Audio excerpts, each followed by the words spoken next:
మహాగణుడు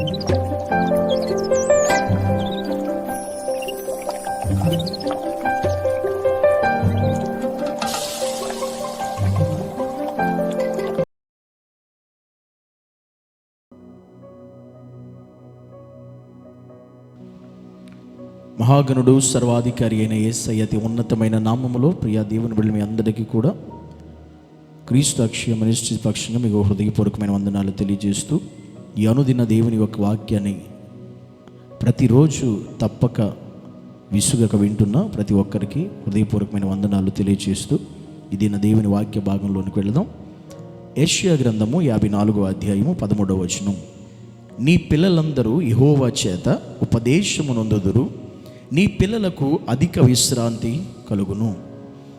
ఈ లోకంలో అధిక విశ్రాంతి కలిగి ఎవరు పిల్లలు ఉంటారు? ఎలాంటి పిల్లలు ఉంటారు? ఎలాంటి పిల్లలు, ఎవరి పిల్లలు అధిక విశ్రాంతి పొందుకుంటారు దేవుని ద్వారా అంటే యెహోవా చేత ఉపదేశము నొందే పిల్లలు అని వాక్యం సెలవిస్తూ ఉంది. ఈరోజు నీ బిడ్డలు, నీ కుమారులు, నీ కుమార్తెలు ఎవరు ఉపదేశము నొందుతున్నారో ఆలోచించాలి. ఎందుకంటే నీ పిల్లలు అధికమైనటువంటి విశ్రాంతి పొందుకోవాలి అనుకుంటే వారు దేవుని యొక్క ఉపదేశాన్ని పొందుకునేవారై ఉండాలి. దేవుని యొక్క ఉపదేశాన్ని వినేవారై ఉండాలి. నీ బిడ్డలు ఎట్టి పరిస్థితుల్లో సాతన ఉపదేశాలు కానీ, ఈ లోక మనుషుల యొక్క ఉపదేశాలు కానీ, ఈ లోక విధానాలతో కూడినటువంటి, ఈ లోక పద్ధతులతో కూడినటువంటి ఉపదేశాల్లోకి నీ బిడ్డలు వెళ్ళకూడదు.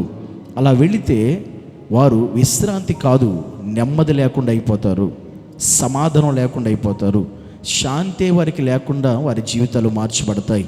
కానీ నీ పిల్లలు యెహోవా యొక్క ఉపదేశము నొందే పిల్లలు అయితే గనుక వారు ఖచ్చితంగా అధిక విశ్రాంతి పొందుకుంటారు దేవుని ద్వారా. కనుక నీకు దేవుడిచ్చిన బిడ్డలు కుమార్తె అయినా కావచ్చు, కుమారుడైనా కావచ్చు, నీకు దేవుడు 2 పిల్లలు ఇవ్వచ్చు, 3 పిల్లలు ఇవ్వచ్చు, 4 ఇవ్వచ్చు. వాళ్ళందరూ ప్రతి దినము కూడా దేవుని యొక్క ఉపదేశము నొందే బిడ్డలై ఉండాలి. అది గుర్తుపెట్టుకోండి. ప్రతి దినము దేవుని ఉపదేశం పొందే బిడ్డలు అంటే దేవుని వాక్యము చేత ప్రతిరోజు నీ బిడ్డలు నడిపించబడుతూ ఉండాలి. దేవుని వాక్యం వారు ప్రతిరోజు వారు పొందుకుంటూ ఉండాలి. దేవుని వాక్యము చేత నింపబడుతూ ఉండాలి. ఆ ఉపదేశం వారిలో పనిచేస్తూ ఉండాలి. ఆ ఉపదేశము ద్వారా నీ బిడ్డలు ప్రతిరోజు నడిపించబడుతూ ఉండాలి. అలా గనక నీ బిడ్డలు ప్రతిరోజు దేవుని ఉపదేశము చేత నడిపించబడితే ఏం జరిగిద్దంటే వారు అధిక విశ్రాంతి పొందుకుంటారు. అంటే వారి జీవితంలో నెమ్మది కలిగి జీవిస్తారు, సమాధానం కలిగి జీవిస్తారు, క్షేమము కలిగి జీవిస్తారు, సంతోషం వారి జీవితంలో కలుగుతుంది. కానీ ఈరోజు చాలామంది పిల్లలు దేవుని ఉపదేశము నొందలేక, దేవుని ఉపదేశం చేత నింపబడలేక లోకంలో ఉన్నటువంటి అనేక రకరకాలైనటువంటి పాపముతో కూడినటువంటి భయంకరమైనటువంటి లోకంతో కూడినటువంటి ఉపదేశాల్లోకి వెళ్ళిపోయి, ఆ ప్రభువుల్లోకి వెళ్ళిపోయి, ఆ యొక్క భయంకరమైనటువంటి భిన్నమైనటువంటి పద్ధతిలోకి వెళ్ళిపోయి పిల్లలందరూ కూడా చెడిపోతున్నట్లుగా, పాడైపోతున్నట్లుగా, వారి జీవితాలను పతనం చేసుకున్నట్లుగా, నాశనం చేసుకున్నట్లుగా నేటి దినాల్లో మనం చూస్తూ ఉన్నాం. మనకు తెలుసు, రోజు టీవీలో చూస్తాం, న్యూస్లో చూస్తూ ఉన్నాం, అనేకమైన వార్తాపత్రికలో చూస్తూ ఉన్నాం, మనం వింటూ ఉన్నాం అనేక విషయాలు, భయంకరమైన విషయాలు. బిడ్డల విషయంలో పిల్లలే చిన్న వయసులోనే, యవన ప్రాయంలోనే అనేక మంది పిల్లలు చెడిపోతున్నట్టుగా, పాడైపోతున్నట్టుగా, పతనమైపోతున్నట్టుగా, తల్లిదండ్రులకు లోబడినటువంటి వారుగా చాలామంది కనబడుతున్నారు. కారణం ఏంటో తెలుసా? ప్రతిరోజు వారు దేవుని యొక్క ఉపదేశము నొందని వారే ఇలా కనబడతారు, ఇలా ఉంటారు. కానీ వాక్యం చెబుతుంది ఈరోజు నిజంగా నీ పిల్లలు దేవుని ఉపదేశం పొందేవారైనా లేదా లోకంలో ఉన్న వాటిని, మాటలను, పరిస్థితులను వారు పొందుకుని నడిపించబడుతున్నారా? జాగ్రత్తగా ప్రతి తల్లిదండ్రులు గమనించాలి.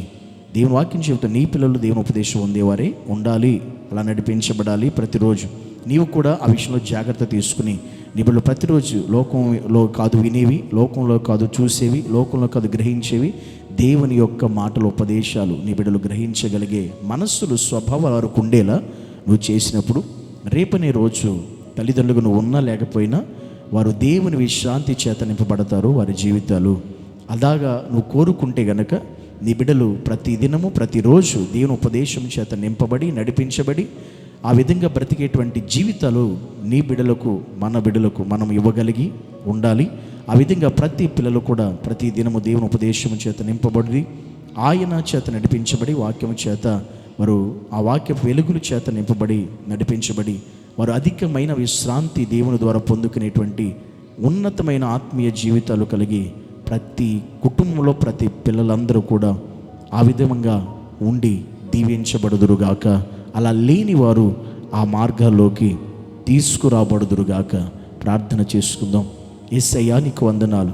నీ సన్నిధిలో నిజమే ఈరోజు అనేక మందిని ఉపదేశము పొందుకోలేక ఈ లోకస్తున్న ఉపదేశాలు పొందుకుని వారు ఆలోచనలు పాడు చేసుకునేవారు కొంతమంది వారి ఉద్దేశాలు పాడు చేసుకునేవారు, కొంతమంది వారి యొక్క పవిత్రమైన జీవితాన్ని పాడు చేసుకుని కొంతమంది వారి ప్రాణాలను కోల్పోయేవారు చాలామంది ఉన్నారు.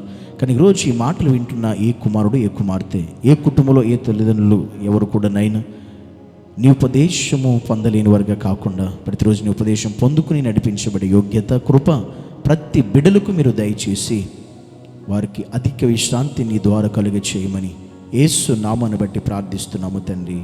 ఆమేన్.